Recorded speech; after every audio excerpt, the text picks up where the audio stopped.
Hello everybody and welcome. It's me, Shimigami X, and what I have for you today is another Bleach chapter review.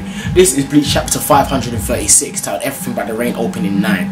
Yes, the 9th time we've had this now. I believe this is coming to an end, but okay, let's get into the summary of the chapter what you guys have all been waiting for. Alright, so without further ado, see what's this Samushi. The chapter starts out and we're still in the psyche of Masaki, and as we can see, we see the hollow head, which I believe is like more like a symbolic thing, you know, like the hollow is presence. And Ishin, being in the psyche of Masaki, goes and gets a potential slash, cracks the hollow mask, as in the fashion that Shimigami would defeat hollow. It's instinct, second nature for him, captain level Shimigami. Moving on. Then, Masaki in nude, but I believe that's for symbolic and comedic reasons. Says like, oh, you're the Shimigami from the other day, basically the one she rescued. You know, how you been? I wanted to meet you. I wanted to greet you. How you been? Did you get in trouble when you went back? Did your wounds hurt? Blah blah blah. Basically asking all the general chit chat questions that she never got to answer. And then he's like, huh? Hold on a minute. Like wait a minute. You're naked. Like a naked woman shouldn't be acting like this. And then she's like, oh well, blah blah blah. You like basically all flirty and happy and bubbly. Just her natural nature, the way she is. Just it's a bit comedic, like the way she's naked. And it's I'm a bit surprised that Shonen Jump actually let Kubo get away with that. But I think it's because he didn't like draw anything explicit. But yo, moving on into the chapter. What we see now is that we see a panel of like a close-up of Masaki, and then smack, then flashback out. Boom, we're back into the world of living. So like a quick snap. So back into the world of living. We're in Urahara shop. Ishin is now in like the permanent like Gigai, well, temporary Gigai, because you know he doesn't last forever. But yeah, he's in the inhibiting Gigai now, and what we see happening is, you know, Masaki's on the bed like still like out cold, and he's like, okay, it's okay, like she's fine now, and he's like, thank goodness. And then, you know, Masaki's like basically doing like muttering in his sleep, like almost like sleep talking, like the conversation he had, like you know, like he was upset, like, you know, about how I was acting when I was like basically me being naked. And he's like, then he farts on head, like, oh, you're still thinking about that, and like you're thinking about as if like what would happen next, and you're not even like, it's not even like you're even sorry. And then she's like, ow, naturally farted on the head, whatever. And then panel changes now, like just short little discussion. Panel changes now to Ryukin. Ryukin's walking in the rain. He looks depressed and upset, and for obvious reasons, because you know Masaki's no longer a pure Shinigami, and not Shinigami, pure Quincy. Sorry, my bad. Don't get me about that. I'm sorry. We all make mistakes. Moving on. So Katagiri is holding an umbrella, walking in the rain, like behind him, and he's like says to Katagiri, I think you should just go home. And then she's like basically defies him. It's like no. And then he looks like somewhat surprised because like she's defied him. It's like, basically, Master Ryukin, you're forgetting that my first duty is to protect you from everything. Like that is my duty. So seeing you upset breaks my heart. And then she begins to cry in a similar fashion that you know, Orihime was crying when Ichigo was about to get hurt by Grinja, about to get finished off. And you know, we've all seen that episode. So moving on now. He begins to explain. He says that you should tell his mother that, you know, Ryukin wasn't able to protect the Quincy bloodline because Masaki's blood got tainted because she's now part hollow, and basically that's what happens.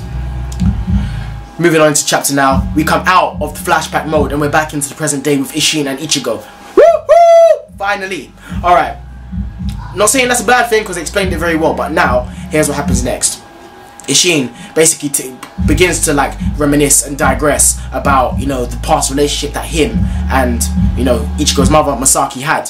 That, you know, how basically most people would describe like they went to a play or cinema or something, and the man described his wife as like the son, and then to Ishin, Masaki was like the son, basically showing that he loved Masaki, whatnot, all of that business, which we all know anyway. So, but still cool to see.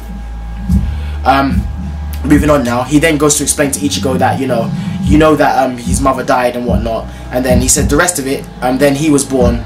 Sorry, he says then he was born, and after that, the rest of it you all know. Like there's no need for him to explain it because you're alive. You know all the rest.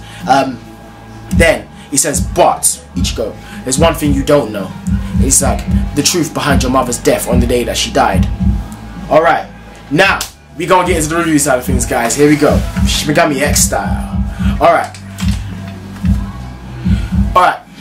First off, let me tell you what I think I think the chapter is a very good chapter for a few reasons. Alright, for starters, I think that it's cool that we finally got out of the flashback, like, you know, because this flashback was dragging on for a bit long now. I was thinking, like, oh my god, like every week open everything about the rain this, everything about the rain that, everything about the rain opening 1, 2, 3, 4, 5, 6, 7, 8, and 9. To be honest, I'm not ranting, but I was kind of getting fed up of it because, you know, he could have, you know, broke down the chapter into, you know, shorter pieces. So, where I think is really good about this chapter is simply because basically we get confirmation that, you know, Masaki wasn't killed by like just a normal hollow Grand Fisher, because a lot of people called it, I thought as well that, you know, it's a little bit odd, like Grand Fisher being a regular hollow when the hollow that she took out at point blank range, like using her wits about her, you know, was clearly stronger than Grand Fisher was. Grand Fisher being a normal hollow and this hollow being, you know, essentially a hollow visored, like, you know, a hollow cross between Shinigami, and so able to fight against a captain level Shinigami such as Ishin and actually wound him. Although we know Aizen backstabbed it, but you see, we're still able to wound him. Like, for example, when he done the blade thing and cut him on his leg. So, bearing that in mind, there's no way that if Masaki could take out a hollow like that from point blank range with one of her Quincy arrows, a miniature one at that, how on earth did she manage to die against, you know, Grand Fisher? It doesn't make sense. So we all thought something was fishy about that. What else I also like about the chapter, I like the comedic, like the comedy part of the chapter, you know, like the fact that in this chapter, like Masaki was naked but still all happy and jolly, like a bit throws you off a little bit. You're like, huh? What? Kind of like how you see Ishin's reaction as well. He's like, what the hell? But hey, to be honest with you, I'm surprised that Shonen Jump let Kubo get away with that. But you know, it's whatever, man. It's all comedy purposes, it's all entertainment. You know, we all support the manga. We all Bleach fans out here. Yeah. Moving on now. What else I did like to see as well, like you're starting to see how, you know, Katagiri could potentially be Oryu's mum. You know, Ishida Oryu could potentially be his mum, because you see how she's slowly creeping in and getting in there. But you can see that it's going to take a little while, because right now Ryukin's depressed, and you know, because he didn't get Masaki, essentially her blood's tainted. So now this whole thing about protecting the Quincy bloodline is all out the window, which even though he said that, oh, that's really the case, we could see that he really and truly did care about Masaki. But yeah, so a little side note, so that would technically mean that Ichigo is technically older than what you call it, Uryu. Yeah, it's whatever, it's a little side note. But yeah, otherwise there's not really much to talk about this chapter other than what I think could have potentially led to Masaki's death. I really think it's something to do with holification. I really do, because I know that Ishin's you know, soul was tied to Masaki's in order to protect her, but that hollow is very strong. I know Ishin's a very powerful captain and whatnot, but I think it's something to do with the hollow, or something to do with Aizen again in future. I think it's I do strongly think it's something to do with Aizen, because how she died by, you know, apparently by Grand Fisher just doesn't add up. But yeah, other than that, there's not really much to say about this chapter, guys. Other than, I'm not going to talk about the artwork, because Kubo's artwork is always solid. We all know this. What else? Yeah, oh yeah, time for the overall rating. How can I almost forget? Alright, my overall rating in this chapter, all things considering we're out of the, like, you know, everything but the rain segment of the flashback, we're probably going to go back into another one, guys, because, you know, he's got to explain about, you know, how Ichigo's mother died.